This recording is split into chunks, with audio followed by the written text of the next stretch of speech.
పెద్ద షాపింగ్ ప్రపంచం సిఎంఆర్ మనమేడ్చల్లో ప్రముఖ సినీ హీరో విశ్వక్ సేన్ గారిచే సెప్టెంబర్ 13న గొప్ప ప్రారంభం. Hi hello welcome to Suman TV. నేను మీ రోషన్. ఆయన తీసింది చాలా తక్కువ సినిమాలు అయినప్పటికీ కూడా ఇండస్ట్రీలో ఆయన ఏంటో ప్రూవ్ చేసుకున్న the one and only great actor Rajesh గారు. సో రాజేష్ గారు వైఫ్ నాగమణి గారు ఇప్పుడు మనతో పాటు ఉన్నారు. నాగమణి గారు నమస్తే. నమస్తే అండి. ఏం చెప్తారు రాజేష్ గారి గురించి కానీ, లేకపోతే ఆయన సాధించిన అచీవ్మెంట్స్ గురించి కానీ? కొంచెం చెప్పుడు మాటలు వింటాడు.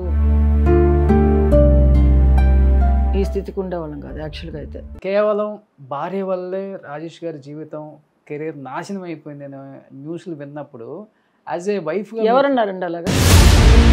అందరికీ తెలుసు నాగమణి ఏంటి, ఆ అమ్మాయి పరిస్థితి ఏంటి. ఇన్ని దెబ్బలు తిన్న తర్వాత ఇవన్నీ కింద ఇది జూజూబి అండి. ఇప్పుడు ఐశ్వర్య రాజేష్ గారు తండ్రి పేరుని ఎక్కడా కూడా పాడు చేయకుండా, గౌరవం, వాళ్ళ నాన్నగారి గౌరవాన్ని ఏమాత్రం భంగం కలిగించకుండా మంచి మంచి క్యారెక్టర్స్ చేస్తూ ఈరోజు ఐశ్వర్య రాజేష్ గారు అంటే ఇలా ఉన్నారు. ఆ గ్రోత్ చూసినప్పుడు యాజ్ ఏ మదర్గా ఏమనిపిస్తుంది? యాక్టింగ్ అంటేనే ఇష్టం లేదు. రాజేష్ కూడా పిల్లలు పెద్దోళ్ళు అయ్యినా కూడా సినిమా ఫీల్డ్ వద్దు. ఇంకొకటి యాక్టింగ్ అంటే ఇంట్రెస్ట్ లేదు, యాక్టింగ్ మీద అసలు ఆమెకి ఉద్దేశమే లేదు.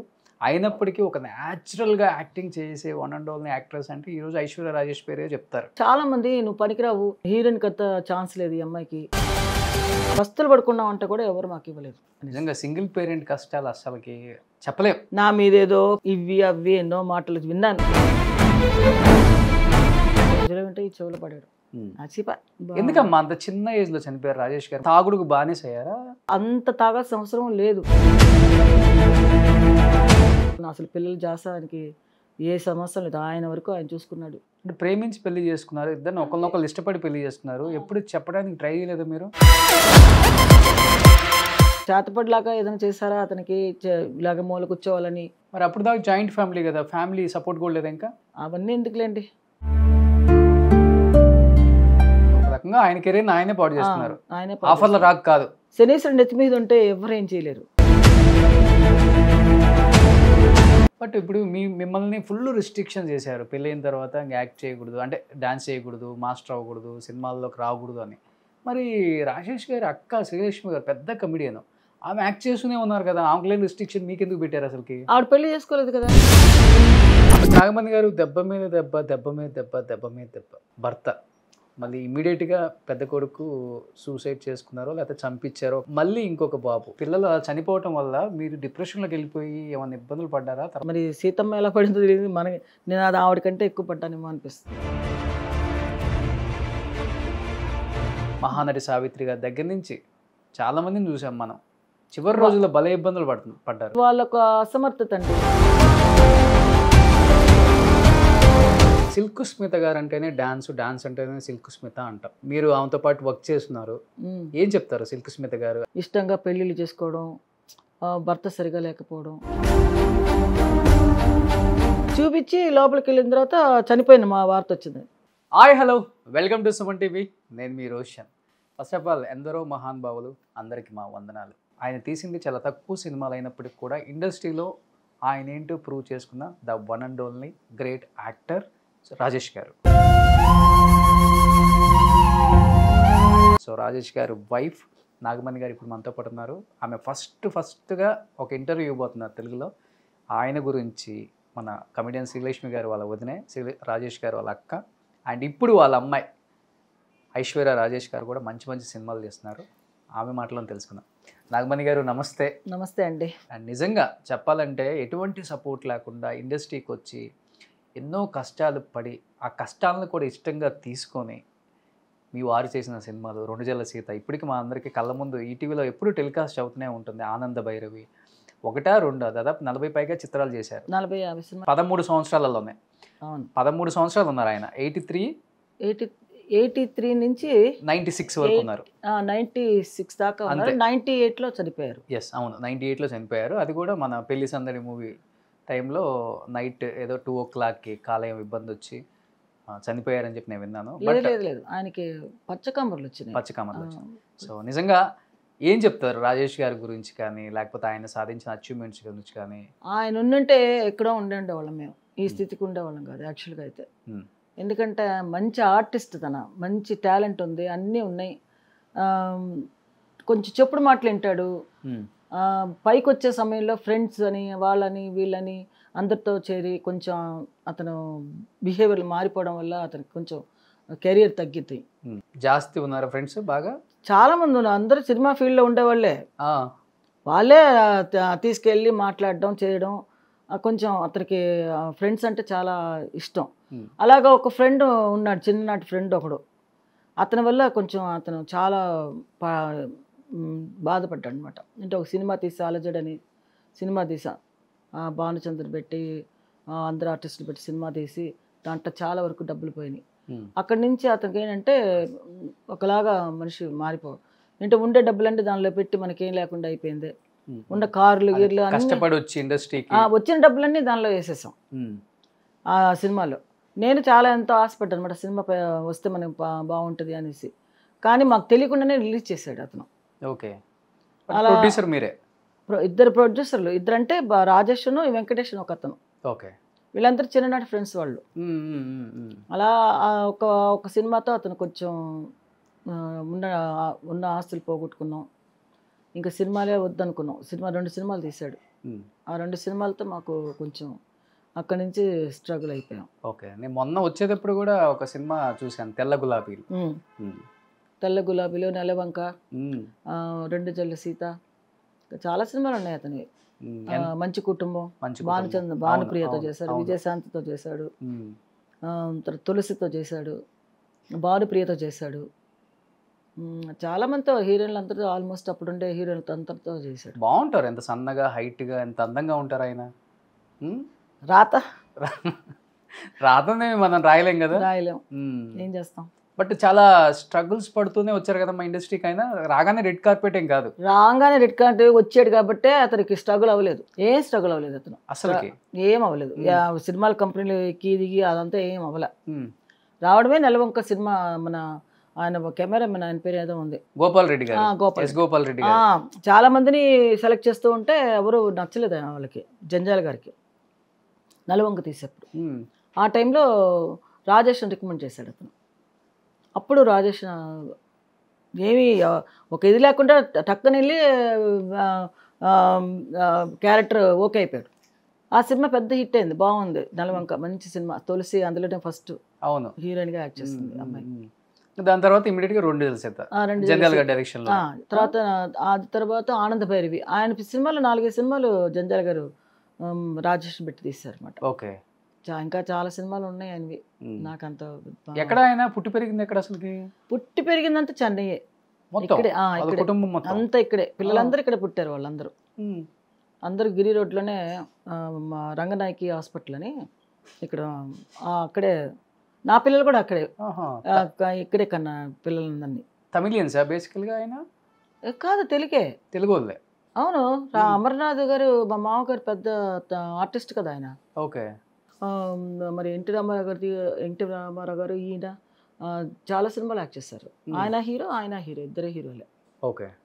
అమర సందేశం, ఆయన చాలా సినిమాలు ఉన్నాయి మా మామగారికి. ఆ కుటుంబంలో తర్వాత వాళ్ళ అక్క శ్రీలక్ష్మి, మంచి కమెడియన్ అయ్యారు కూడా.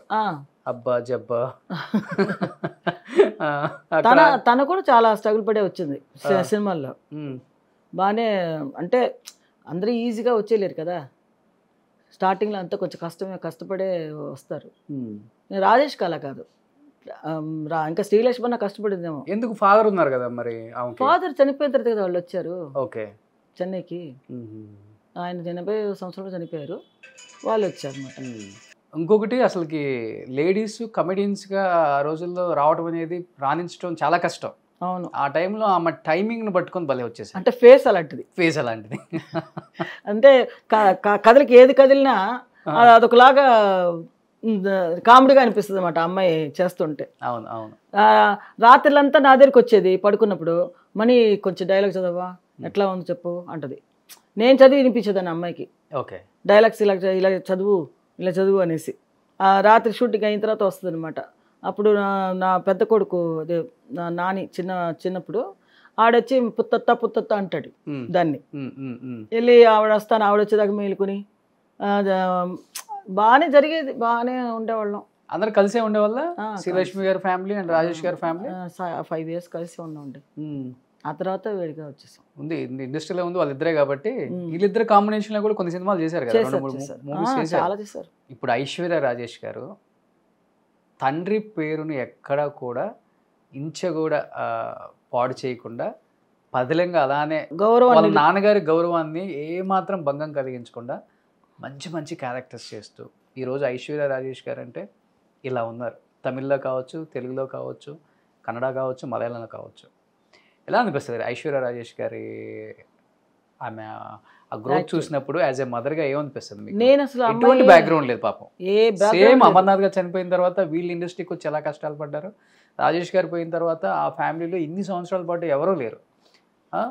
ఫ్యామిలీలో ఎవరు లేకపోతే మనల్ని కనీసం గౌరవం కూడా ఇవ్వరు ఇండస్ట్రీ. మీకు తెలిసిందే, మీరు కూడా ఇండస్ట్రీ నుంచి వచ్చారు కాబట్టి.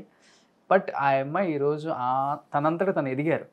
తన ఎదుగుదల చూసినప్పుడు కానీ, తన కష్టాలు చూసినప్పుడు కానీ ఏమనిపిస్తుంది యాజ్ ఏ మదర్గా మీకు? యాక్చువల్గా తన వచ్చి యాక్టింగ్ అంటేనే ఇష్టం లేదు చిన్నప్పటి నుంచి. తన వచ్చి బాగా చదువుకోవాలి, మంచిగా ఉద్యోగం చేయాలి. అలాగే తను అనుకుంది. రాజేష్ కూడా అదే ఇష్టం. ఎవరిది పిల్లలందరినీ యాక్టింగ్ చేయాలనేసి ఆయన కోరుకోలేదు. వద్దే వద్దన్నాడు. పిల్లలు పెద్దోళ్ళు అయినా కూడా సినిమా ఫీల్డ్ వద్దు, చదువుకోవాలి వాళ్ళు అలా అనుకునే దేనిలోనూ పంపించలేదు అనమాట. ఈ అమ్మాయి చిన్న అమ్మాయి కదా, ఆయన చనిపోయే ముందు. ఆయన చనిపోయేటప్పుడు ఐశ్వర్యకి ఒక 8 ఏళ్ళు ఉంటాయి. ఈ అమ్మాయి అసలు సినిమాలోకి వస్తుందని నేను అసలు కళ్ళు కూడా అనుకోలేదు. ఎందుకంటే ఎంతో కష్టపడి చదివిద్దాం పిల్లల్ని అనేసి ఏదో 3rd ఇయర్ వరకు చదువుకుంది, కాలేజీలో పాస్ అయింది, మంచి మార్కులు తెచ్చుకుని.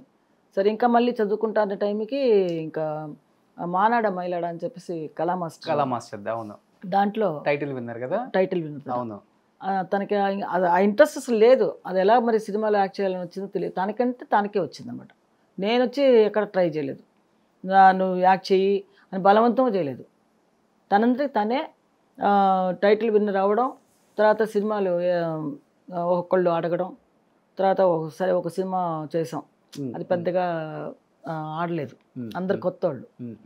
ఆ తర్వాత చిన్నగా చిన్న క్యారెక్టర్స్ అంటే ఇంపార్టెన్స్ రోల్సే కానీ హీరోయిన్ కాకుండా అలా యాక్ట్ చేసింది 2-3 సినిమాలు. ఓకే. ఆ తర్వాత మళ్ళీ విజయ్ సేతుపతి సినిమా ఒకటి మనకి ఆ అమ్మాయికి అదేంటి పన్నీర్ పద్మిని, ఆ సినిమాలో రమ్మి పన్నీర్ పద్మిని గారు రమ్మిలో చాలా ఒక అమ్మాయి యాక్ట్ చేసి ఆ అమ్మాయి యాక్టింగ్ సరిగ్గా లేదనేసి తీసేశారు. ఆ టైంలో వచ్చి ఈ అమ్మాయిని పిలిచారనమాట.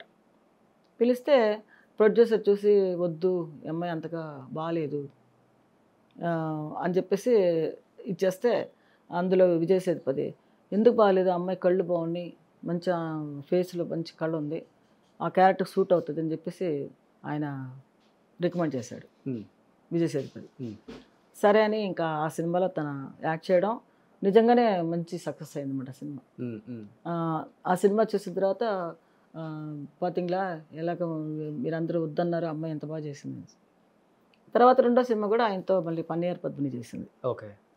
అది కూడా బాగా వచ్చిందన్నమాట. మీరు ఈ మాట చెప్తుంటే గుర్తొస్తుంది, మనం పాతకాలంలో హీరోయిన్లు పెద్దగా అందంగా ఉండరు, కాకపోతే వాళ్ళ హావభావాలు కావచ్చు, వాళ్ళ కళ్ళు కావచ్చు, వాళ్ళ ఎక్స్ప్రెషన్స్ కావచ్చు, ఇంకా వేరే ఆర్టిస్ట్ అంత అందంగా ఎక్కడ కూడా చూపించలేరు. దానివల్లే వాళ్ళు సూపర్ డూపర్ హిట్ అయ్యారు. వాళ్ళ కలర్ పనికి రాలేదు అక్కడ, వాళ్ళ ఫిగర్ ఇదంతా ఏం పనికి రాలేదు. వాళ్ళ ఫేస్ ఒక్కటే చూసేవాళ్ళం మనం. సావిత్రమ్మ ఉంది, సావిత్రమ్మ ఫేస్ మాత్రమే చూడగలం, ముద్ద బందారం అంతే. అందమైన ఫేస్, కళ్ళు. ఆవిడ చూస్తుంటే మనకు అసలు జీవితమే అసలు ఆవిడ దగ్గర ఉండాలనిపిస్తుంది అంతే.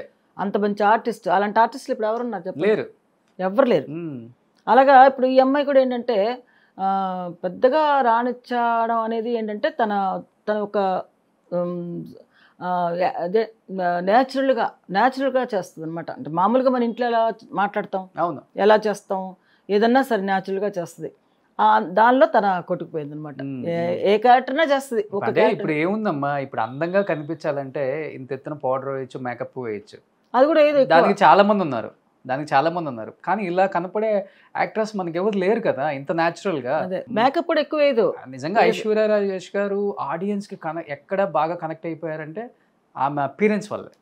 ఎక్కువగా బాగా తెలిసింది అక్కడ హైదరాబాద్లో ఎలాగంటే మన అదేంటి కౌశల్య కృష్ణమూర్తి. దానివల్ల తన కొంచెం ఫేమస్ అయింది ఆ సినిమాతో. అవును అవును. ఆ సినిమా కన వచ్చి సూపర్ డూపర్ హిట్ అయింది. చాలా సినిమాలు రిలీజ్ అయిన మధ్యలో తన సినిమా ఓరియంటల్గా తన వచ్చి సపరేట్ క్యారెక్టర్ అమ్మాయిది. ఆ సినిమా రిలీజ్ అయింది.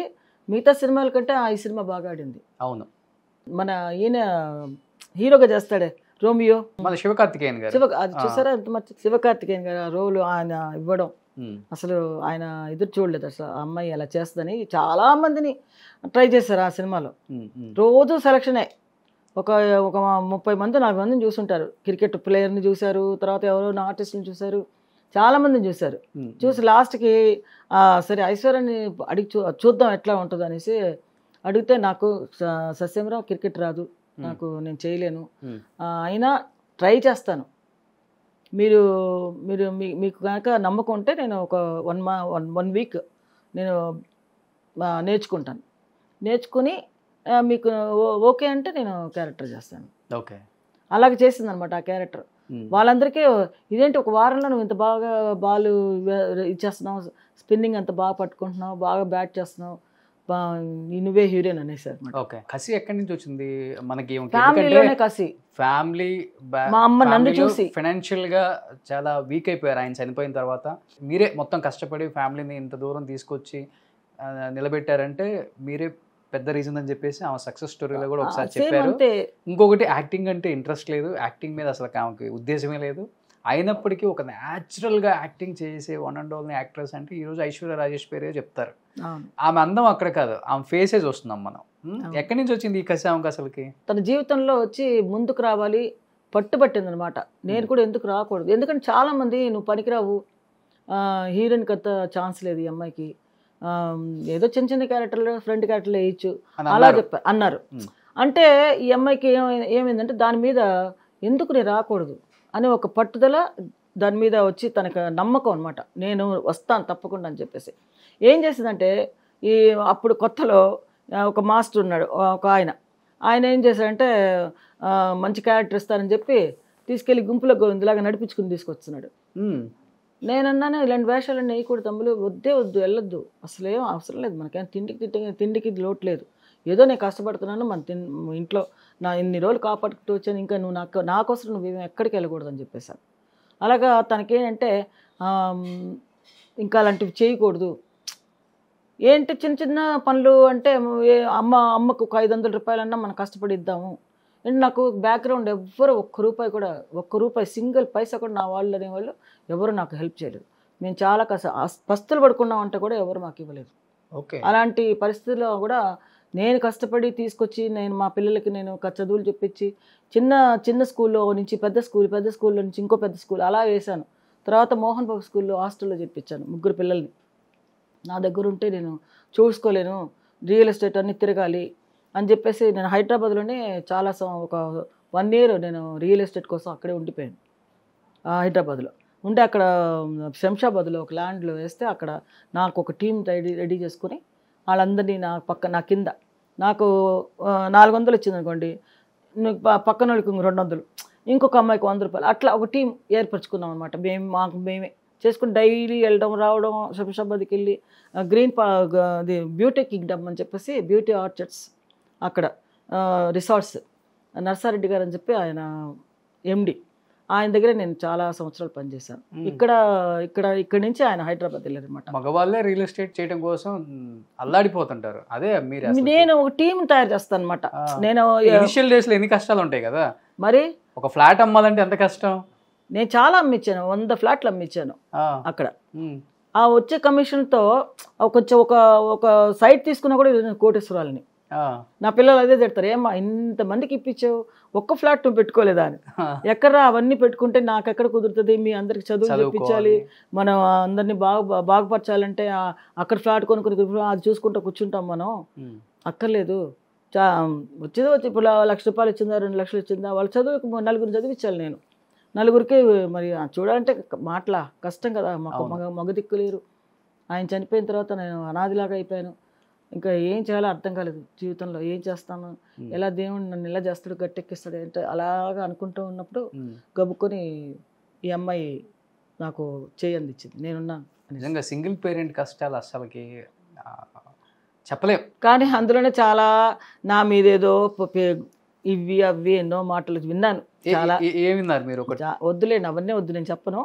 నాకు అలాంటి మనస్తత్వాలు లేవు. ఏదైనా సరే మనం ఇప్పుడు ఒకటి ఏదన్నా ఉంటే మనలో మనమే చూసుకోవాలి, బయట చెప్పుకోకూడదు. ఇప్పుడు నేను మీకు ఏదైనా చెప్పానుకోండి, మీ మనసులో ఉండాలి, నా మనసులో ఉండాలి. ఇంకోటి ఏంటంటే కొంతమంది ఓహో ఆహా వెనక నాగమణి చాలా మంచిది మన ముందు మాట్లాడతారు, చాలా మంచి అమ్మాయి, అయ్యో అసలు ఇంటికి వెళ్తే అసలు అమ్మాయి ఎంత మర్యాద చేస్తుంది, అసలు అలాంటి అమ్మాయిని చూడలేం అని అంటారు, వెనకాలకి వెళ్ళి ఏదో మాట్లాడతారు. అలా చాలా జరుగుతుంటాయి కదా జీవితంలో, ఇండస్ట్రీలో ఇంకా ఎక్కువ అన్ని ప్రపంచం కదా కొంచెం, అన్ని విని విని విని ఏదో ఈ చెవులు వింటే ఈ చెవులు పడాడు అచ్చిపా. మన జీవితం మనసు కూడా రాయి అయిపోయింది కదా.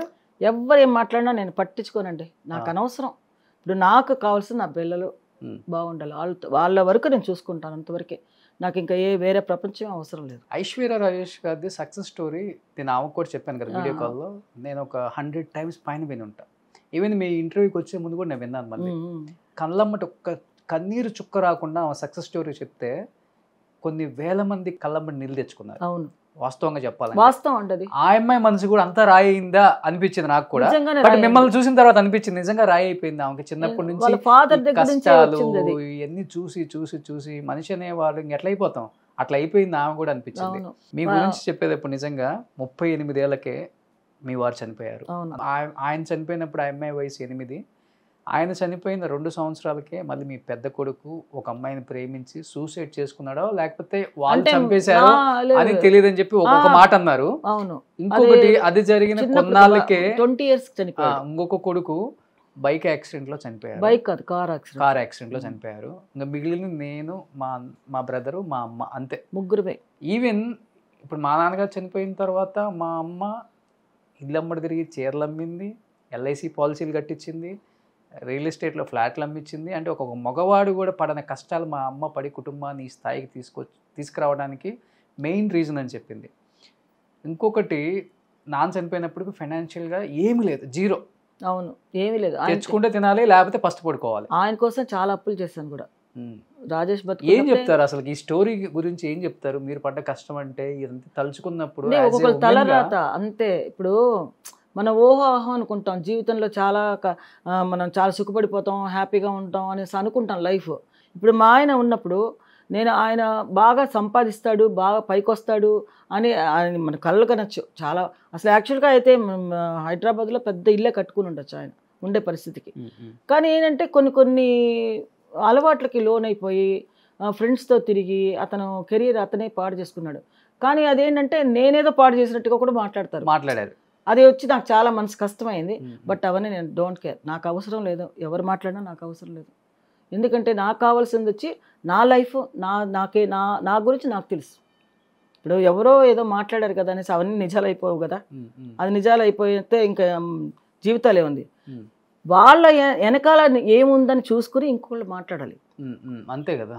ఎప్పుడు ఒకరిని విమర్శించడం కాదు. ఇప్పుడు నేను మిమ్మల్ని విమర్శించానంటే నన్ను విమర్శించుకునేటప్పుడు నా వెనకాల నేనేంటి, నా జీవితం ఏంటని నేను విమర్శించుకుంటే కానీ ఇంకోళ్ళు మనం విమర్శించడానికి లేదు. అవును, అలాంటప్పుడు మనం వచ్చి ఎవరిని మనం ఏం అంటానికి లేదు. అందరూ కష్టపడే వస్తాం, వాళ్ళ కష్టాలు వాళ్ళకు ఉంటాయి. మన కష్టం మీకు చెప్తే మీరు తీరుస్తారా, అరుస్తారా? ఎవరు తీర్చరు కదా.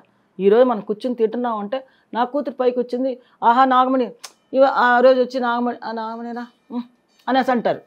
ఈరోజు అమ్మ నమస్కారం అమ్మా, బాగున్నారమ్మా, అలా ఉన్నారమ్మా అంటారు. ఎందుకు తేడా చూడండి. ఇదే మనుషుల దగ్గర అలా మాట్లాడిస్తుంది. ఇదే కొంచెం మా చుట్టాల దగ్గరికి నేను వెళ్ళి ఒకరోజు నా పిల్లలకి చదువుకు 500 రూపాయలు లేదండి ఇవ్వండి అని అడిగితే మాది మేము కడుక్కొని చూసుకోవాలి, మేము తినిన తర్వాత ఇంకోటి చూడాలన్నారు. అది పేరు చెప్పను. అలాంటి కష్టాలన్నీ పడ్డాను. అంటే 500 రూపీస్ లేదు స్కూల్లో, ఓలింజ స్కూల్లో డబ్బులు కట్టడానికి. 500 రూపాయలకి రేపు ఇస్తానండి అంటే కూడా వినలేదు. అలాంటప్పుడు మనకు ఎంత మనసు కష్టంగా ఉంటుంది. అయిన వాళ్ళే మళ్ళీ అలాగా చాలా స్ట్రగుల్ పడ్డాంలేండి. ఎందుకమ్మా అంత చిన్న ఏజ్ లో చనిపోయారు రాజేష్ గారు? 38 ఏళ్ళ ఫ్రెండ్షిప్ ఓకే, తాగుడుకు బానిస అయ్యారా? అంతే కదా అర్థం. అలాగే మరి అదే కదా అర్థం చేసుకోవాలి. తాగుడు బానిస అవ్వడం అనేది అంత తాగాల్సిన అవసరం లేదు. అది అంతా అడిక్ట్ అయిపోయాడు. పిల్లలు ఉన్నారని కూడా ఆలోచించలేదు. 4 పిల్లలు పెట్టుకుని ఎలా మన ఇలా ఎలా లాక్కొద్దామని అసలు పిల్లలు జాసానికి ఏ సమస్య లేదు. ఆయన వరకు ఆయన చూసుకున్నాడు అంతవరకు. మాకు అసలు ₹1 ఆయన మాకు ఇవ్వలేదండి. సినిమాలు చేసేటప్పుడు కూడా నేను ఎప్పుడు ఏమీ లేదు. అంటే ప్రేమించి పెళ్లి చేసుకున్నారు, ఇద్దరు ఒకళ్ళు ఇష్టపడి పెళ్లి చేసుకున్నారు, ఎప్పుడు చెప్పడానికి ట్రై చేయలేదు మీరు? ఏం చెప్తాం, మనం ఎందుకు ఈ లైఫ్ అలా కదా అది కుటుంబంలో మేము అందరం కలిసి ఉన్నాం కదా, అప్పుడు నేనేం మాట్లాడలేను కదండి. అది వేరే, అది అది అది ఫ్యామిలీ. ఇది నాకంటూ ఇప్పుడు మా ఆయనకంటే ఏమి ఒక ఇల్లు వాకిలో అదంతా ఏం కట్టుకోలేదు.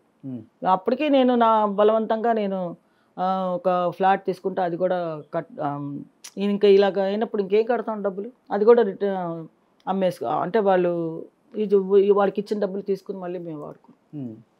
అలా 2-3 ఫ్లాట్లు నా ఫ్లాట్ నేను అమ్మేశాను. నాకు నేను ఒక ఇల్లు కొనుక్కున్నాను, అది కూడా అమ్మేసుకున్నాను నేను. నాకంటూ కూడా నేనేం ఉంచుకోలేదు. ఆయన హాస్పిటల్ బిల్ అదంతా నేనే చూసుకున్నాను. ఆయనకు హాస్పిటల్లో అంతా చాలా ఖర్చు అయింది. అప్పుడు అదేంటి హాస్పిటల్కి వెళ్తే ఒక్కొక్క నెల హాస్పిటల్లోనే ఉంచేదాన్ని. మారి బాగానే వచ్చేవాడు, మారి వచ్చి బాగా హ్యాపీగా ఉండేవాడు. చాలా మారిపోయాడు అనుకునేదాన్ని. మళ్ళీ వైట్ షర్ట్ ప్యాంట్లు వేసుకొని సినిమా రిలాక్స్ చేస్తానే అది ఇదని అలా అనేసి మళ్ళీ ఏదో ఒక్కరోజు ఎవరితో ఫ్రెండ్ వచ్చేదన్నా కొంచెం మందు తాగేస్తే చాలు మళ్ళీ మామూలు అయిపోయాడు. అట్లా అంతే, మనం ఏం చేయాలి. ఓవర్ డ్రింకింగ్ అసలు లేదు, అసలు డ్రింక్ చేసేవాడు కాదు ముందంతా. అలాంటిది అతనికి ఆ 2 సినిమాలు దెబ్బతినడం, మోసపోయాడు. డబ్బులంతా ఏమార్చారా? ఏమార్చారు. ₹1 రాలే మా కథలో. మేము పెట్టిన డబ్బులన్నీ పోయినాయి, కారు గీరు అన్నీ పోయినాయి, ఇల్లు అన్నీ అమ్ముకున్నాం. మాకు ఫ్లాట్ ఉండేది, అది కూడా అమ్మేసి నేను అన్ని అప్పులు తెచ్చాను అనమాట. అప్పులు తెచ్చి బయటపడ్డాం. సో ఆయన చనిపోయినప్పటికీ ఇంకా జోబులో ఏం లేదు? ఏమీ లేదండి, అసలు ఏముంటుంది. మరి అప్పుడు దాకా జాయింట్ ఫ్యామిలీ కదా, ఫ్యామిలీ సపోర్ట్ కూడా లేదు ఇంకా? అవన్నీ ఎందుకులేండి, వద్దు.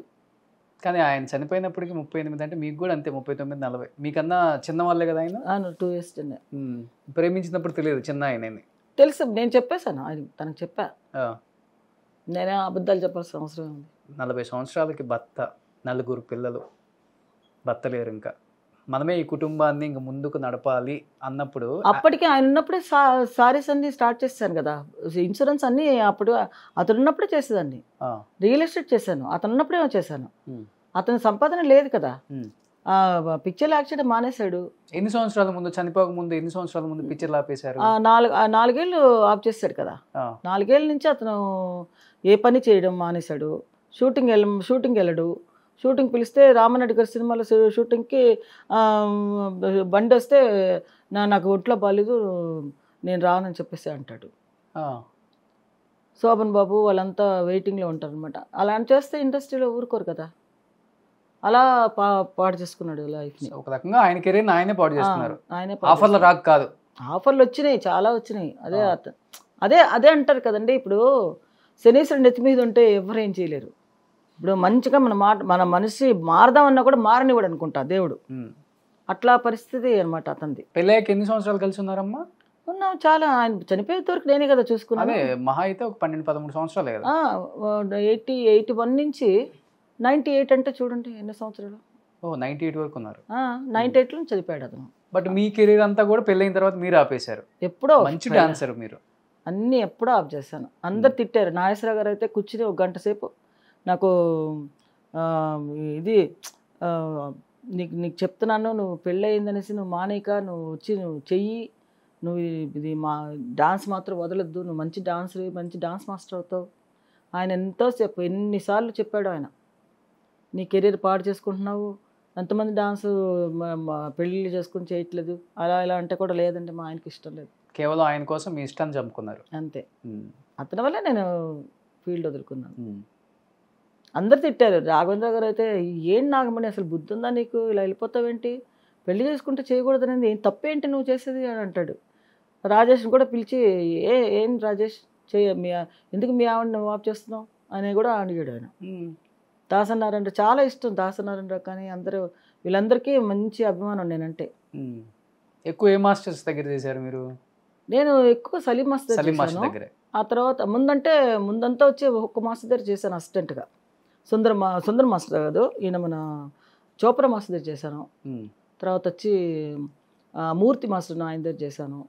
తర్వాత ఇంకొక ఆయన మలయాళపు ఆయన దగ్గర ఒక చేశాను. ఆ తర్వాత సలీం మాస్టర్ దగ్గర చేశాను. సలీం మాస్టర్కి ఏంటంటే తెలుగు తెలీదు, ఆయనకి తమిళే.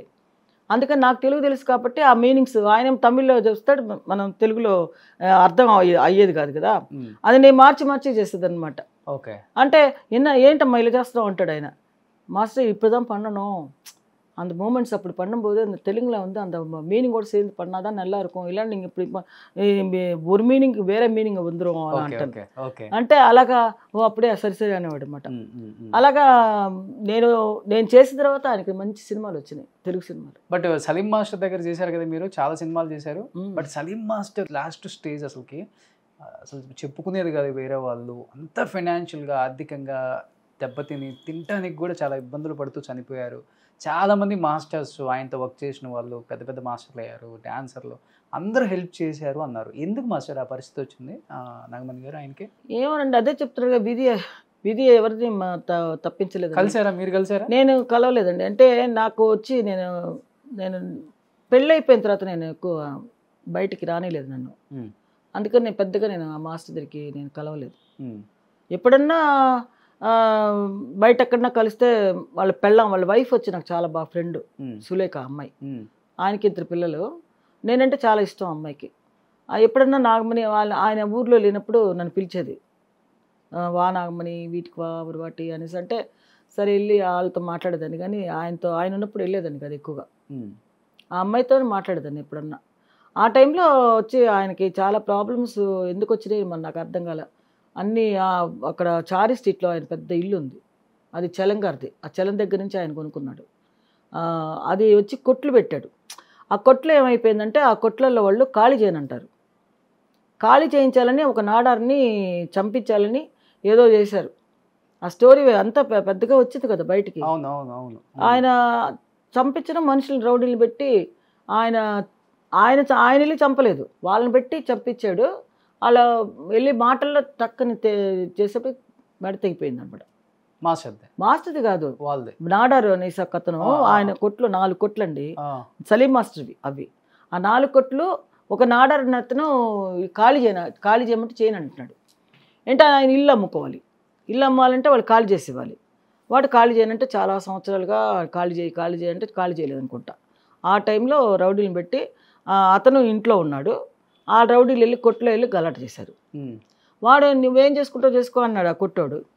ఏం చేసుకుంటా చూడని కత్తితో ఇలా అన్నప్పుడు తల తెగిపోయింది. అది పోలీసులు కంప్లైంట్ ఇచ్చి నేరుగా అసలు ఎవరు చనిపోయాడంటే ఆ నాడారు కొడుకు చనిపోయాడు, చిన్నోడు. దానివల్ల ఆయనకు ప్రాబ్లమ్స్ అన్నీ వచ్చినాయి. అక్కడే వెళ్ళడం పోలీసు వాళ్ళు నేరుగా లోపలికి వెళ్ళి ఆయన పట్టుకొని ఆయన బాత్రూంలో దాక్కున్నాడంట. బాత్రూంలో పగులు కొట్టి బయట తీసుకొచ్చి దీంట్లో జైల్లో వేశారు. ఓకే. అక్కడి నుంచి మరి చాలా మరి ఆ తర్వాత ఏమైందో మనకు తెలియదు. మీరు కలవలే ఎప్పుడు కలవను నేను అసలు. ఈ స్టోరీ మాత్రం చెప్పారు నాకు. ఓకే. బట్ ఇప్పుడు మిమ్మల్ని ఫుల్ రిస్ట్రిక్షన్ చేశారు పెళ్ళైన తర్వాత, యాక్ట్ చేయకూడదు, అంటే డాన్స్ చేయకూడదు, మాస్టర్ అవ్వకూడదు, సినిమాల్లోకి రాకూడదు అని. మరి రాజేష్ గారి అక్క శ్రీలక్ష్మి గారు పెద్ద కమెడియన్, ఆమె యాక్ట్ చేస్తూనే ఉన్నారు కదా, ఆమెకు రిస్ట్రిక్షన్ మీకు ఎందుకు పెట్టారు అసలుకి? ఆవిడ పెళ్లి చేసుకోలేదు కదా, ఆవిడ పెళ్లి చేసుకుంటే అలా ఉండదు, ఆవిడ లైఫ్ తెలియదు కదా మనకి. నేను మ్యారేజ్ చేసుకున్నాను కాబట్టి ఇతనికి ఇష్టం లేదు.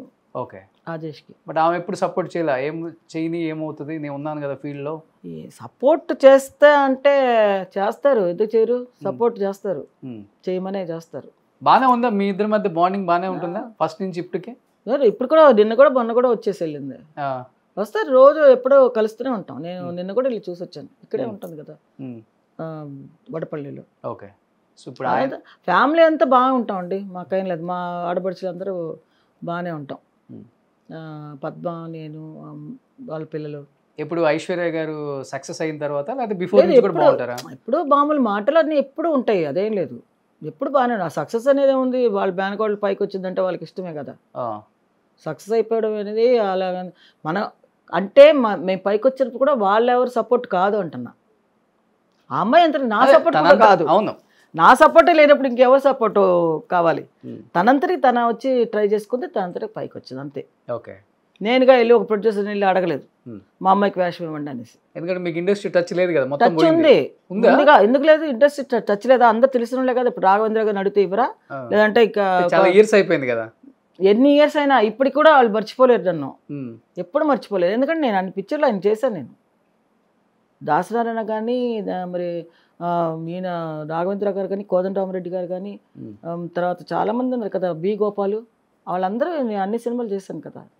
బట్ నాగమణి గారు దెబ్బ మీద దెబ్బ, దెబ్బ మీద దెబ్బ, దెబ్బ మీద దెబ్బ, మగవాళ్ళకి తగిలితేనే తట్టుకోలేం. అలాంటిది ఒక లేడీ భర్త మళ్ళీ ఇమీడియట్గా పెద్ద కొడుకు సూసైడ్ చేసుకున్నారో లేకపోతే చంపించారో, ఒక అమ్మాయిని ప్రేమించి అది మనకి ఈ రోజు వరకు తెలీదు. మళ్ళీ ఇంకొక బాబు.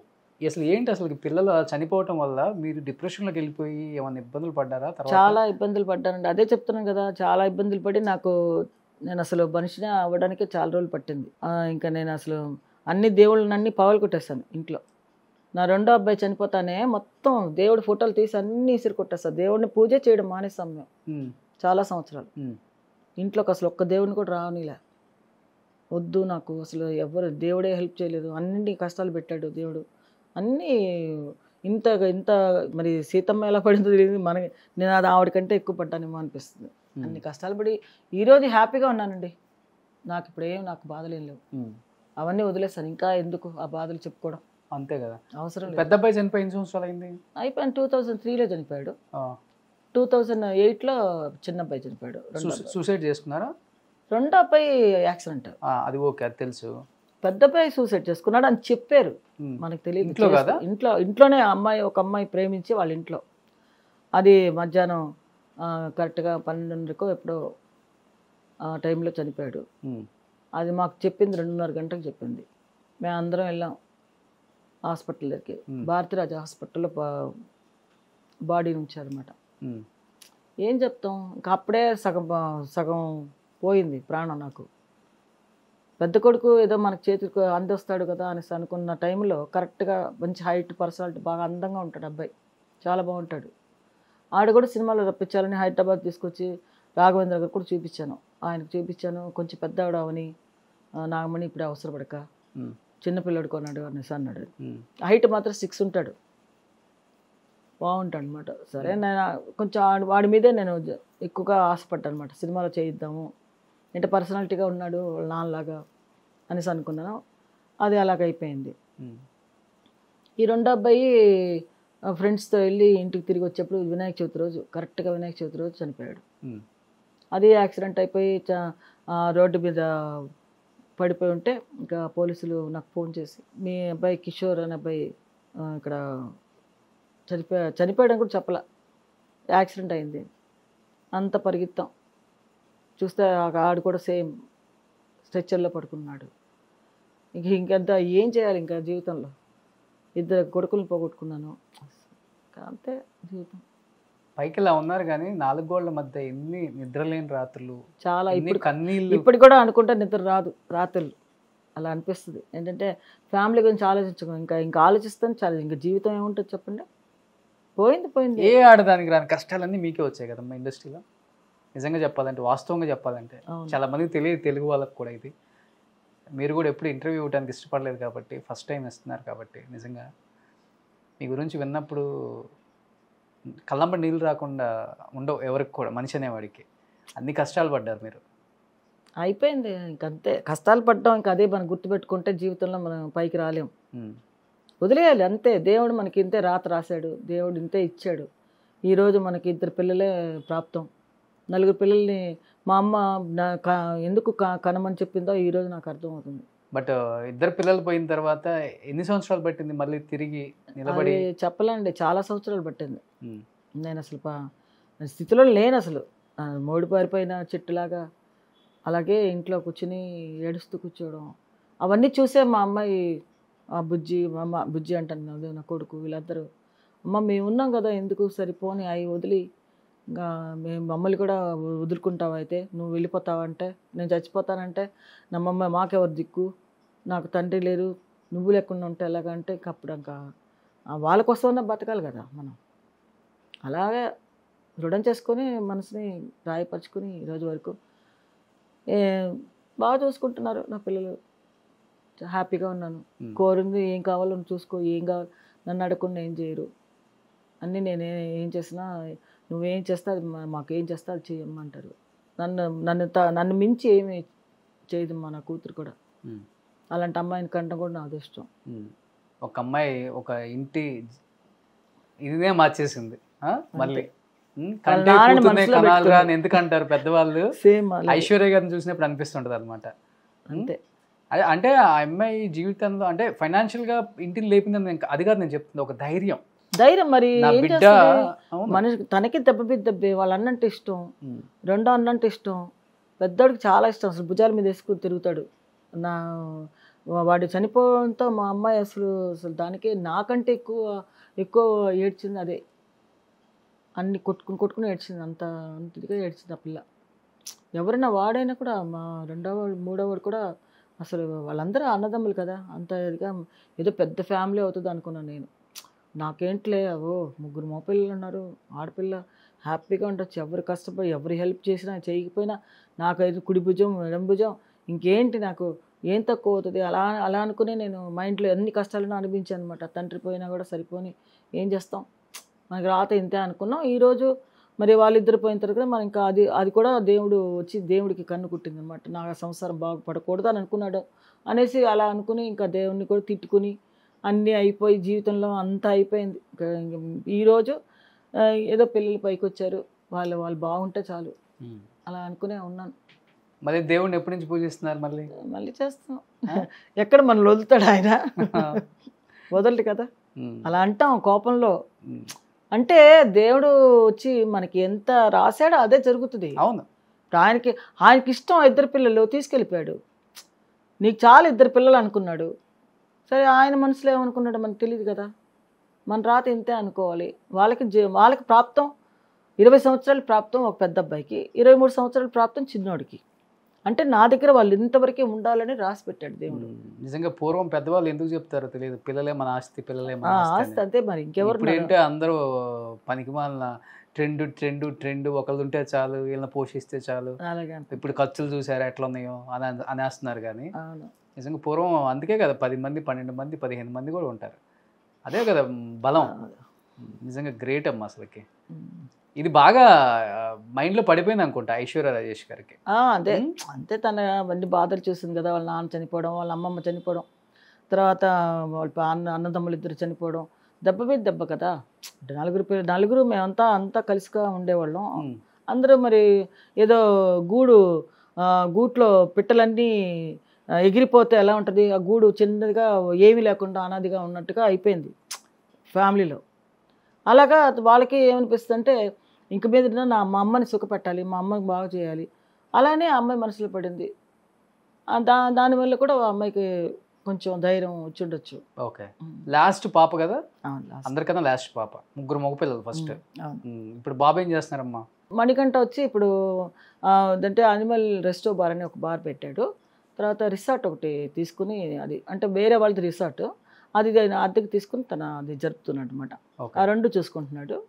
ఇప్పుడు సినిమాలో యాక్ట్ చేయాలనేసి వాడి కోరిక, చేస్తున్నాడు. ఒక సినిమా యాక్ట్ చేస్తాడు, అది నెక్స్ట్ మంత్ రిలీజ్ అవుతుందన్నమాట సినిమా. ఓకే. అదే తెలుగులో చేయాలంటే ఆశ వాడికి. తెలుగులో ఏదైనా మంచి పిక్చర్లు ఏమైనా వస్తే చేద్దామని. అంటే ఇంట్లో కూర్చుంటే రాదురా, ట్రై చేయాలి, తిరగాలి, ఏదైనా ప్రొడ్యూసర్లో ఏమైనా కనుక్కోవాలి, వెళ్ళి తిరుగుతూనే కదా వస్తుంది అని చెప్పాను. అంటే ఈ సినిమా అంటే మన కోదండరామరెడ్డి గారు అబ్బాయిలు ఇక్కడే చేస్తున్నారు కదా మూవీస్ లో, వైభవ్ అను సునీల్ అను. సో వాళ్ళతో పాటు చేశారు కదా. వాళ్ళతో ఫ్రెండ్సే. మామూలు కూడా చాలా ఫ్రెండ్స్. వైభవ్ వైఫ్ వాళ్ళందరూ రోజు ఎప్పుడు వస్తూనే ఉంటారు ఇక్కడికి. వాళ్ళంతా బాగా ఫ్రెండ్స్. వాళ్ళు కూడా తెలుగు కన్నా తమిళ్లో బాగా సూపర్ డూపర్ హిట్ అయిపోయారు. వాళ్ళ నాన్న కోదండరామరెడ్డి గారు తెలుగులో సూపర్ డైరెక్టర్ అయితే వాళ్ళ పిల్లలు తమిళ్లో సూపర్ యాక్ట్రెస్ అయిపోయారు. సో ఇప్పుడు బాబు కూడా యాక్టర్ అయిపోయారు అయితే. సో పెళ్ళి అయిపోయిందా? పెళ్ళి అయింది. ఒక కొడుకు. సో కోడలు ఏం చేస్తారు? కోడలు కూడా తన అదే సీరియల్ అది చేస్తుంది. ఇప్పుడు షూటింగ్ వెళ్ళింది తన. సో మొత్తం cinema industry. So Aishwarya Rajesh గారికి ఎప్పుడు చేయబోతున్నారు పెళ్ళి? మరి చూడాలండి. అదే తను కొంచెం అన్నీ చూసుకుని నెక్స్ట్ ఇయర్ ప్లాన్ వేసుకున్నాం. తన మంచి సంబంధం దొరికితే చూసుకుని చేసేద్దామని. అది కూడా అమ్మ ఇష్టమే? నా ఇష్టం. చూడమని చూడాలి. మంచి తను చూసుకునే వాళ్ళు దొరకాలి కదా, మంచి ఫ్యామిలీ కావాలి. బాగా బిజీగా ఉన్నారు అందులో ఇప్పుడు. అవును. ఉమ్, తెలుగు అంటే తెలుగు ఫీల్డ్కి ఇప్పుడే ఎంటర్ అయింది. ఎంటర్ అయింది కానీ పెద్దగా తనకి రాణింపు రాలేదు. ఉమ్, తమిళ్లో ఉన్నంత క్రేజ్ వచ్చి తెలుగులో రాలేదు. రాలేదు. అంటే తమిళ్లో ఆ నేటివిటీ బాగా కనెక్ట్ అయిపోతుంది. తెలుగులో కొంచెం బాగా ఇప్పుడు ఎలా ఉండాలి అంటే బాగా. ఫస్ట్ నుంచి అలవాటు అయిపోయింది కదా తమిళ్లో చేసి, అలాగ తన ఒక స్థాయికి తెలుగులో వచ్చి నమ్మవీటి పిల్ల మన ఇంటి అంటారు. అమ్మాయి. మన ఇంటి అమ్మాయి అంటారు అన్నమాట. ఇక్కడ అలాగే పిలుస్తారు. ఐశ్వర్య రాజేష్ నమ్మవీటి పుండే అని అంటారు. అలాగా తెలుగులో నాకు చాలా ఇష్టం తెలుగులో రావాలని. బట్ తెలుగులో మన వాళ్ళు మరి ఎందుకు పిలవలో తెలియదు నాకు. సో ఇంట్లో తెలుగే మాట్లాడుకుంటారా? తెలుగు. సో ఇప్పుడు ఐశ్వర్య రాజేష్ గారు తెలుగులో మంచి మూవీస్ చేయాలి. అవును, చేస్తున్నారు అనుకుంటా కదా మన అనిల్ రావిపూడి గారి డైరెక్షన్ లో. ఇప్పుడు చేస్తున్నారు. హీరోయిన్ కదా వెంకటేష్ గారితో చేస్తున్నా. నాకు చాలా సంతోషమైంది వెంకటేష్ గారితో చేయడం. నాకు చాలా ఇష్టం వెంకటేష్ అంటే. చిన్నప్పటి నుంచి అసలు ఫస్ట్ నుంచి వెంకటేష్ గురించి మా పిల్లలు అంతా పోట్లాడేవాళ్ళు. ఆయన సినిమాలు చూస్తే నేను ఇది పెట్టుకుంటాను, పెద్దోడు చిన్నోడు ఇద్దరు కలిసి పోట్లాడుతూ ఉండేవాళ్ళు అనమాట. ఆయన సినిమా చూస్తా ఉంటే ఇతను ఆప్ చేస్తాడు మణికంఠ. రాఘవేంద్ర ఏమో నా కొడుకు పేరు రాఘవేంద్ర అనమాట. వాడు వచ్చి ఇతను వెంకటేష్ అంటే చాలా ఇష్టం, వెంకటేష్ సినిమాలు చూస్తూ ఉంటాడు. ఓకే, అట్లా ఇద్దరు ఆయన సినిమాలో యాక్ట్ చేయడం అంటే నాకు చాలా సంతోషం. ఓకే, ఇదే ఫస్ట్ సినిమా తనతో యాక్ట్ చేయడం కదా. సో మీ పెళ్ళయ్యాక ఎంత ఒక 5 years చేసి ఉంటారు మూవీస్ అయినా? ఒక 10 years చేశారు మళ్ళీ? 10 years అంత చేస్తుంటారు, ఒక 6-7 years చేస్తుంటారు అంతే. మంచి పీక్ లో ఉన్నారులే అప్పుడు ఆయన. ఎందుకంటే ఆయనలాగా వేరే హీరో లేరు అప్పుడు. ఆ లుక్కే డిఫరెంట్గా ఉంటుంది ఆయనది. సన్నగా హైట్ మనిషి. అదే వచ్చే టైంలో పాడు చేసుకున్నాడా మరి దేవుడు రాత మరి తెలీదు. ఎవరన్నా ఏదైనా చేశారా అని కూడా నాకు అనిపిస్తుంది ఒక్కొక్కసారి. ఏదైనా చేతపడిలాగా ఏదైనా చేశారా అతనికి, ఇలాగ మూల కూర్చోవాలని మంచి పైకి వచ్చే టైంలో అతనికి కెరీర్ పాడు చేయడానికి కూడా కొంతమంది ఉంటారు కదా. అవునవును, ఉంటారు. అలా కూడా ఏమన్నా ఉందా అని కూడా నాకు డౌట్ వచ్చేది. అంటే బాగా మంచిగా సినిమాలు యాక్ట్ చేసే అతను గబ్బు టక్కుని మారిపోతే ఒకలా ఉంటుంది కదా. చేశారా చేతపడలు నిజంగా? ఏమో తెలియదండి, అవి నేను వినుంటారు అంతే. అలా అంతా అంటారు కదా ఏదో మరి. కానీ ఇష్టపడి పెళ్లి చేసుకున్నారు, బాగా ఇష్టం. ఏ భార్యకైనా భర్త మంచి పొజిషన్లో ఉండాలి, పెద్ద హీరో అవ్వాలి, స్టార్ పొజిషన్ రావాలి, మా ఫ్యామిలీ బాగుండాలనే కోరుకుంటాం. డబ్బులు అనేది తర్వాతలే ఇంకా. అలాంటిది కేవలం భార్య వల్లే రాజేష్ గారి జీవితం కెరీర్ నాశనం అయిపోయింది అనే న్యూస్లు విన్నప్పుడు యాజ్ ఏ వైఫ్ ఎవరన్నారండి అలాగా? ఉంది, వచ్చినాయి కదా. ఎలాగా? ఎవరు చెప్పారు? వచ్చినాయి రాలేదా? నాగమణి గారి వల్ల కూడా కొంత వచ్చిందా లేదా? అదే ఎవరు చెప్పారు? పేర్లు నేను చెప్పనులే. మీకు తెలియదా? అది లోక ప్రపంచానికి అందరూ తెలుసండి నా గురించి. ఇండస్ట్రీలో తెలుసు నాగమణి ఇలాగా అని అంటే ఎవ్వరు ఊరుకోరు. అందరికీ తెలుసు నాగమణి ఏంటి, ఆ అమ్మాయి పరిస్థితి ఏంటి, నేను ఎలా ఉన్నాను. ఇప్పుడు ఇండస్ట్రీలో ఉన్న రోజులు నేను ఎంత గౌరవంగా ఉన్నాను, ఎంత మర్యాదగా ఉండేదాన్ని. నాకు ఎంత మర్యాద ఇచ్చేవాళ్ళు. పెద్ద పెద్ద ఆర్టిస్టులు కూడా నేనంటే చాలా ఇష్టపడేవాళ్ళు. అందరికీ నేను అంత అనుకువగా వాళ్ళకి ఏదన్నా మూమెంట్స్ చెప్పినా చేసినా వాళ్ళందరికీ చాలా లయబద్ధకంగా చెప్పేదాన్ని. వాళ్ళందరూ కూడా నేనంటే చాలా ఇష్టపడేవాళ్ళు.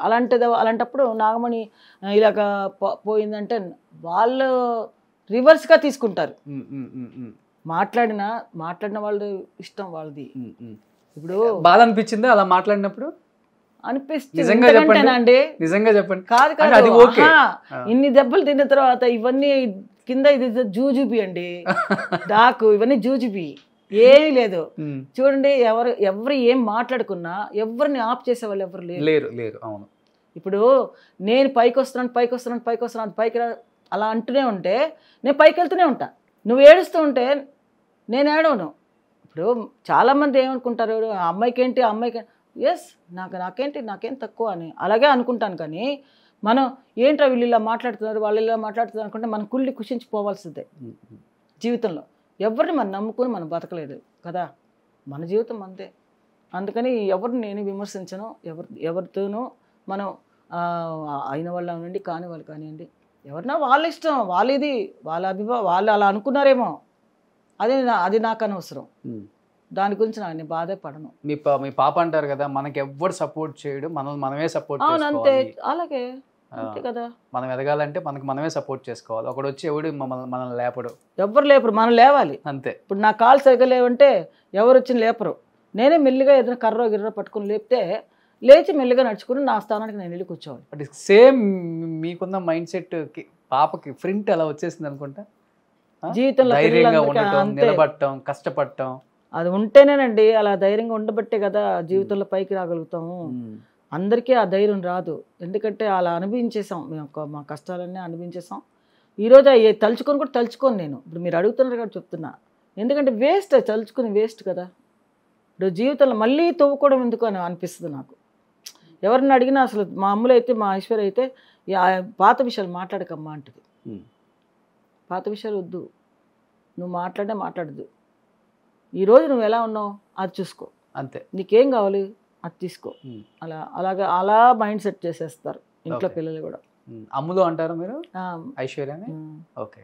మిమ్మల్ని ఏమని పిలుస్తారు? అమ్మానే ఉంటుంది, అమ్మే.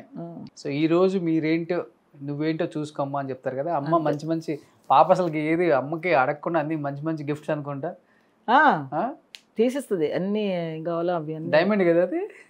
ఇది డైమండ్, ఇంకా ఇది చిన్నదే ఉన్నాయి డైమండ్స్ అన్ని. జ్యువెలరీ బాగా ఇష్టం, బాగా వేసుకుంటారా? నేను వేసుకుంటాను, తను వేసుకోదు. తనకి జ్యువెలరీస్ అంటే పెద్దగా ఇష్టం, కానీ కొంటాను, అన్ని కొంటాను. అన్ని కొని తీసుకురావడం బ్యాంక్లో పెట్టవే. అది ఒక్కరోజు కూడా వేసుకుని పాపని పోలే.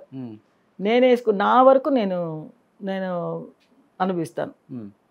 అదిగా ఏమన్నా సరే అన్నీ ఏమైనా కావాలంటే కొనుక్కో, అన్నీ చేసుకో అంటుంది. సో ఫైనాన్షియల్గా అంతా మీరే చూసుకుంటారు? అన్ని యొక్క బ్యాంక్ అకౌంట్స్ అన్నీ ఆల్వే మనకి. నా ఫినాన్స్ అంటే నాకు ఇంత అమౌంట్ అని ఇస్తుంది, నేను మొత్తం నేను ఇంట్లో ఏమేమి కావాలో అవన్నీ నేను చూసుకుంటాను, మిగతా అంతా తన దగ్గరే ఉంది. సో ఈరోజు ఉన్న హీరోయిన్స్లో టాప్ రెమ్యునరేషన్ కూడా తీసుకుంటున్నారు కదా? ఏమోనండి ఆ విషయం కూడా అవన్నీ పెద్దగా తీసుకుంటారు. తమిళ్లో బాగానే ఇస్తారు అమ్మాయికి. లైఫ్ని ఎంతో చూశారు, ఇంకా ఏది వచ్చినా కూడా పెద్దగా అనిపించదు కదా? అవును, అన్నీ మెట్లు దాటేసాం కదా, ఇంకెందుకు అనిపించుకోవడం. ఒక మెట్టు దాటుకుంటూ వచ్చాము, చిన్న మెట్టు దగ్గర నుంచి పై మెట్టు దాకా వెళ్ళిపోయాం. పై మెట్టు నుంచి మళ్ళీ కింద డబల్న పడకూడదు, ఇంకా ఆ మెట్టు నుంచి మెల్లిగా దిగాల్సిందే, కానీ మళ్ళీ మనం వచ్చి ఎవరి దీనికి మనం వెళ్ళకూడదు. మనం అనుకుంటాం కానీ జ్ఞాపకాలు గుర్తు చేసుకోకూడదని ఉండాలి, అవి కూడా ఉండాలమ్మా. అవి ఎప్పుడు ఉంటూనే ఉంటాయి, కసి అనేది ఇంకా పెరుగుతుంది. అలా కాదండి, అది ఉండబట్టే, ఆ కసి అనేది ఉండబట్టే మనకి ఆ జ్ఞాపకాలు ఎప్పుడు మర్చిపోలేం. కానీ ఏంటంటే 10 మందితో మనం చెప్పుకోవడం వేస్ట్ అంటున్నా. ఇప్పుడు చెప్పుకున్న దానివల్ల మనకి ఏంటి, చెప్పుకుందే చెప్పుకోవడం ఎందుకు? ఇప్పుడు ఏం ఆర్చేది తీర్చే అయిపోయింది. ఇప్పుడు ఎన్నో సంవత్సరాలు అయిపోయింది, అన్ని బాధలు పడ్డాం, అయిపోయింది. ఇంక బయటకు వచ్చేసాము, ఇక నెట్టుకుని రావాలి అంతవరకే. ఇంకేంటంటే చాలు, మనకున్న వరకు చాలు. ఏదో దేవుడు ఇచ్చాడు, ఆ దేవుడు ఇచ్చినంత వరకు మనం తృప్తి పడాల్సింది. Very happy. నాగమణి గారు, అంటే అప్పుడు అంటే మీరు సినిమా ఇండస్ట్రీలో ఉన్నారు కాబట్టి, అందరితో మమేకమై ఉన్నారు, అందరు క్లోజ్ కాబట్టి అడుగుతున్నాను, ఎందుకు ఆ తరం ముఖ్యంగా లేడీ యాక్టర్స్ అందరూ కూడా చనిపోయే పరిస్థితికి వచ్చినప్పుడు ఫైనాన్షియల్గా ఆర్థికంగా ఇబ్బందులు పడుతున్నారు, తిండికి లేక ఇల్లులు అమ్ముకొని చాలా వరకు దీనస్థితిలోకి వెళ్ళిపోయారంటే ఒక రీజన్ అంటే మీరు ఏం చెప్తారు? అంటే మీరు చూసింది కావచ్చు, విన్నది కావచ్చు, మహానటి సావిత్రి గారి దగ్గర నుంచి చాలామందిని చూసాం మనం, చివరి రోజుల్లో భలే ఇబ్బందులు పడ్డారు. అది వాళ్ళకు అసమర్థత అండి. ఏంటంటే మనం ఏం చెప్పలేం. వాళ్ళు వచ్చి వెనకాల వచ్చి ఒక గార్డెన్ వచ్చి తల్లి కానీ తండ్రి కానీ వాళ్ళకి వచ్చి ఏ ఆర్టిస్ట్కైనా ఏంటంటే మంచితనం చెప్పాలి. వాళ్ళ ఆస్తులు ఏంటంటే వాళ్ళకి ఏమేమి చేయాలి. అది చేసేది ఎవరు? పెద్దలు. అవును, అమ్మ నాన్న. ఇప్పుడు నువ్వు చాలా లక్షలు కోట్లు సంపాదించేసి అలా పడేసావు అనుకోండి, అవి ఎవడన్నా తీసుకెళ్ళిపోతాడు. అలాంటప్పుడు వాళ్ళు ఏమవుతుంది, భిక్షం ఎత్తుకోవాలి, అడుక్కు తినాలి, లేకపోతే రోడ్ల పడాలి, లేకపోతే తాగుబోతులు అవ్వాలి, ఆస్తులు అమ్ముకోవాలి, అలా అయిపోతుంది జీవితం. ఎప్పుడైనా సరే తల్లిదండ్రులు కొంత అందరూ అలా ఉంటారు అని నేను అనుకోను. బట్ తల్లిదండ్రులు కూడా మోసం చేసేవాళ్ళు కూడా ఉన్నారు. మనం బాగానే పోయింది పాపం, అలాగే చేశారు. ఇప్పుడు ఏంటంటే కొంతమంది వచ్చి శ్రద్ధ ఉండాలి. ఆస్తులు సంపాదించుకుంటే చాలదు, దాన్ని జాగ్రత్త చేసుకోవాలి. అది ఆ రోజులో ఆర్టిస్టులు అంతా ఏంటంటే అశ్రద్ధగా ఉండేవాళ్ళు. ఈ రోజులో పని మీద ఎక్కువ ధ్యాస, కంటిన్యూగా పని మీద వర్క్ చేయడం, మనం వాళ్ళు చూసుకుంటారులే అని ఒక అశ్రద్ధ, వాళ్ళు ఏం చేస్తున్నారో వాళ్ళకి తెలియక. ఈ రోజుల పిల్లలు అలా లేరు, చాలా తెలివిగా ఉంటారు. ఇప్పుడు ఎవరైనా సరే సంపాదించేది ఏం చేసావు, ఏం చేస్తున్నాం, మనం ఏం కొనుక్కుందాం, ఇలాగ ఉంటుంది. ఇప్పుడు ఏదన్నా అంటే మనకి రేపొద్దున ఏమన్నా వస్తుంది, ఎంత వస్తుంది, మనం ఇంత పెడుతున్నాం, ఇంత పెట్టుబడి పెడుతున్నాం, ఈ పెట్టుబడి మనకి ఎంత వస్తుంది అలా ఆలోచిస్తున్నారు ఇప్పుడు ఈ ఉండే జనరేషన్. ఇప్పుడు ఎవరు ముందులాగా తాగేసేసి రోడ్ల పడటం, అమ్మాయిలు కానీ అబ్బాయిలు కానీ వీళ్ళంతా ఏంటంటే జాగ్రత్త ఉన్నది ఇప్పుడు ఆర్టిస్టులకి. ఏ సీరియల్కి వెళ్ళినా కూడా బతుకోగలరండి, ఆ రోజుల్లో అలా లేదు కదా. సీరియల్ లేవు, టీవీలు లేవు, సరైన ఇది పోర్షన్ ఉండేది కాదు, వాళ్ళకి ఏం చెప్పించేవాళ్ళు ఎవరు లేరు, అందువల్ల వాళ్ళ జీవితాలు అలా అయిపోయినాయి. ఈ రోజుల్లో ఏంటంటే అందరూ చాలా తెలివిగా ఉన్నారు. అంటే మీరు ఒక డాన్సర్గా చేశారు కాబట్టి సిల్క్ స్మిత గారు అంటేనే డాన్స్ అంటేనే సిల్క్ స్మిత అంటాం. అంటే జ్యోతిలక్ష్మి జయమాలిని ఎంతమంది ఉన్నా కూడా ఆమెకంటూ ఒక సపరేట్ ట్రాక్ ఉండేది. అవును, మీరు ఆమెతో పాటు వర్క్ చేస్తున్నారు, ఏం చెప్తారు సిల్క్ స్మిత గారు? అంటే ఎంత వైభోగం చూశారు చివరి రోజుల్లో. ఆమె చనిపోయింది కొంతమంది ఆర్టిస్టులు చెప్తుంటే మనకి కళ్ళకు కట్టినట్టు కనపడుతుంది. అంటే ఒక స్ట్రెచర్ మీద గవర్నమెంట్ హాస్పిటల్ కింద పడుకోబెట్టారు, ఈగలు దోమలన్నీ వాళ్తుంటే. అంటే ఏ శరీరం కోసం అయితే ఆమె అంత శ్రద్ధ తీసుకుందో అలాంటి ఒక శరీరం అలా పడేసి ఉంది అని చెప్పేసి అన్నారు. మీరేం చెప్తారు ఆమె గురించి? అసలు అది ఏం చెప్పగలం చెప్పండి, ఏం చెప్పలేం. అలాంటి పరిస్థితి అంటే వాళ్ళు చేతులారా చేసుకున్నదే అవి. వాళ్ళు ఇష్టంగా పెళ్ళిళ్ళు చేసుకోవడం, భర్త సరిగా లేకపోవడం. పెళ్ళయింది అప్పటికి? పెళ్ళయింది, డాక్టర్ ఎవరైనా పెళ్లి చేసుకున్నట్టుంది. వాళ్ళు సరిలేడాడు, కొన్ని స్ట్రగుల్ అయిపోయింది అమ్మాయి, బయటికి రాని పరిస్థితి, ఏదో వాళ్ళిద్దరిలో గొడవలు అవన్నీ చాలా జరిగినట్టున్నాయి. అనుకునేవాళ్ళు ఆ రోజుల్లో అలాగా. చనిపోవడం కూడా తెలియలే, అదే బాగానే ఉండిందంట. మన దేవిప్రసాద్ వాళ్ళ అమ్మగారికి నాకు ఫ్రెండ్ ఆవిడ దగ్గరికి వచ్చి గాజులన్నీ చూపించిందంట. ఈ గాజులు కొనుక్కున్నాను, వాళ్ళ ఇల్లు పక్కనే ఎదురుగుండనే దేవిప్రసాద్ ఇల్లు అని వాళ్ళ ఇల్లు. అప్పుడే ఒక డజన్ గాజులు ఏవో డైమండ్ గాజులు కొనుక్కుందంట అమ్మాయి. కొనుక్కుని తీసుకొచ్చి ఆవిడకి చూపించిందంట. చూపించి లోపలికి వెళ్ళిన తర్వాత చనిపోయిన మా వార్త వచ్చింది. అది ఎలాగా అనేది తెలియలే. ఓకే, నాకు అంతగా తెలియదు నాకు వాళ్ళ సంగతి, ఎందుకంటే నేను అంత టచ్లో లేను. నేను అంత సినిమాలోంచి వచ్చిన తర్వాత నేను ఎవరిని పెద్దగా వెళ్ళి టచ్ చేయలేదు అనమాట. సెట్లు ఎలా ఉంటారు అసలు? బాగానే ఉంటుంది మూమెంట్స్ అసలు. అంటే ఆమెకు డాన్స్ రాకపోయినా ఎక్స్ప్రెషన్తో లాక్కొనొచ్చు. పక్క వాళ్ళకి ఆ గౌరవం అవన్నీ ఇస్తుంటారు బాగానే. బట్ ఇప్పుడు మీరేమన్నా ఇండస్ట్రీకి వచ్చే అవకాశం ఉంది ఇప్పుడు మళ్ళీ? రానండి, నాకు ఇంకెందుకండి, అందరు ఇండస్ట్రీలోనే ఉన్నారు. అదే నేను ఇంక రాను, నాకెందుకు. నాకేదో రామకృష్ణ ఇంట్లో కూర్చొని హ్యాపీగా ఏదో కూర్చుంటాను, నా ఫ్రెండ్స్ ఎవరైనా వస్తే మాట్లాడుకుంటాను. కానీ ఎంతో ఇష్టం కదా ఇండస్ట్రీ, ఇష్టమైన ఇండస్ట్రీ వదిలేసేసాను. ఇంకేంటి, ఎందుకు ఇంకా ఇంట్రెస్ట్, నా కూతురు వస్తుంది చాలు అంతే. ఇంకా అతను మా అబ్బాయి వచ్చాడు అనుకోండి, ఇంకా అంతకంటే ఇంకేం కావాలి చాలు. ఇప్పుడు కూతుర్ని మీలోనే చూసుకుంటూ హ్యాపీగా ఉన్నారు అంతే. ఒక రకంగా చెప్పాలంటే మీ ఇష్టాన్ని తను ఫీల్ చేశారని చెప్పుకోవచ్చు. అంతేనా? నిజంగా గ్రేట్ అండి. ఇండస్ట్రీకి మీ హస్బెండ్ ఎన్నో మంచి సినిమాలు చేశారు, మీరు చాలా సినిమాలకి డాన్స్ చేశారు, మీరేంటో ప్రూవ్ చేసుకున్నారు. అంటే మీరు ఆఫ్ స్క్రీన్ ఉంటారు కాబట్టి మీరేంటో చాలామంది తెలియదు కాబట్టి మళ్ళీ ఒకసారి మిమ్మల్ని స్క్రీన్కి పరిచయం చేద్దామన్న ఒక చిన్న ప్రయత్నమే. బట్ ఇన్ని సంవత్సరాల తర్వాత మళ్ళీ నా ఇంటి నుంచి మా ఆయన వారసత్వం నిలబెట్టే వాళ్ళు ఎవరు లేరు అనుకున్న ఒక టైంలో ఐశ్వర్య రాజేష్ గారు వచ్చారు, తను ఏంటో ప్రూవ్ చేసుకున్నారు, ది బెస్ట్ మూవీస్ చేశారు. అండ్ తను చేసే క్యారెక్టర్స్ నిజంగా చెప్తున్నాను, మన ఇంటి పక్కన అమ్మాయో మన ఇంట్లో అమ్మాయో చేసినట్టే ఉంటుంది. కానీ ఒక హీరోయిన్ మెటీరియల్ అవునా అని మాట్లాడే వాళ్ళకి కరెక్ట్ సమాధానం చెప్పారనమాట. ఇలాంటి ఒక హీరోయిన్ కదా మనకు కావాల్సింది. ఎంతోమందిని చూసాం, ఇలాంటి ఒక హీరోయిన్ చూడలేదు అనుకున్న టైంలో తను వచ్చారు, తనేంటో ప్రూవ్ చేసుకున్నారు, మంచి మూవీస్ చేస్తున్నారు. అండ్ మీరైతే ఇప్పుడు చాలా హ్యాపీగా ఉన్నారు. చాలా హ్యాపీగా, అదే మాకు కూడా హ్యాపీ. బట్ తెలుగులో ఎప్పుడు మీరు ఇంటర్వ్యూస్ ఇవ్వలేదు కాబట్టి చాలాసార్లు అడిగి ఒప్పించి చాలా మంచి విశేషాలు ఆడియన్స్కి షేర్ చేస్తున్నారు మేడం. నిజంగా థ్యాంక్ యూ సో మచ్. ఏం చెప్పాలనుకుంటున్నారు ఒకసారి తెలుగు ప్రేక్షకులకి? తెలుగు ప్రేక్షకులందరికీ కొంచెం అభిమానంతో మా అమ్మాయిని మంచిగా మీలో ఒక మనిషిలాగా చూసుకోండి.